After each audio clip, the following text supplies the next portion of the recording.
আসসালামু আলাইকুম। আশা করি সবাই ভালো আছেন। আজকে আলোচনা করব বাংলাদেশ বনাম হংকংয়ের মধ্যকার টি-20 এশিয়া কাপ 2025-এর তৃতীয় ম্যাচ এবং বাংলাদেশ জাতীয় দলের প্রথম ম্যাচ সম্পর্কে। অবশেষে কিন্তু অনেক জল্পনা কল্পনার পর জয় পেল বাংলাদেশ ক্রিকেট দল। এশিয়া কাপে নিজেদের প্রথম ম্যাচে জয় দিয়েই যাত্রা শুরু করলো বাংলাদেশ। বাংলাদেশ ক্যাপ্টেন লিটন দাস তিনি কিন্তু হংকংকে ব্যাটিংয়ে পাঠিয়েছে এবং বাংলাদেশ দল বোলিংয়ের সিদ্ধান্ত নিয়েছিল। ক্যাপ্টেনের সিদ্ধান্ত কিন্তু কাজে দিয়েছে। ম্যাচে কিন্তু বাংলাদেশ হংকংকে 143 রানের মধ্যে 20 ওভারে আটকে দিয়েছে। বাংলাদেশের বোলাররা যথেষ্ট ভালো বল করেছে।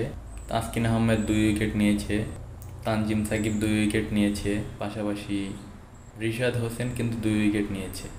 তাছাড়া মোস্তাফিজ এবং মেহেদী হাসান তারা উইকেট শিকার না করলেও তারা কিন্তু যথেষ্ট ইকোনমিক্যাল এবং ভালো বল করেছে, যার ফলে বাংলাদেশের 5 জন বোলারের অসাধারণ বোলিং নৈপুণ্যের কারণে কিন্তু হংকংকে 143 রানের একটা ছোট স্কোরের মধ্যে আটকে দিয়েছে বাংলাদেশ। সাম্প্রতিক সময়ের সকল সিরিজগুলো বিবেচনা করে বাংলাদেশ ক্রিকেট দলের টি-20তে সবচেয়ে শক্তির জায়গা কিন্তু বোলিং ইউনিট। বাংলাদেশের বোলারদের অসাধারণ দক্ষতার জোরে কিন্তু বাংলাদেশ একের পর এক সিরিজ ফাইট করতে পারছে এবং ভালো ব্যবধানে জিততে পারছে।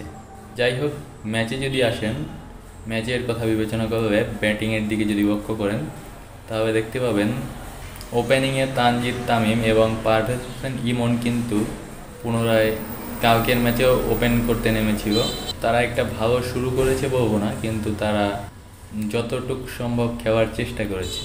একটা মোটামুটি স্কোর দাঁড় করার পরবর্তীতে লিটন কুমার দাস যখন ক্রিজে এসেছে, লিটন কুমার দাস এক পাশ থেকে উইকেট আগলে রেখে সুন্দর সুন্দর দার্শনিক নান্দনীয় শট খেলে রানের চাকাকে সচল রেখেছে।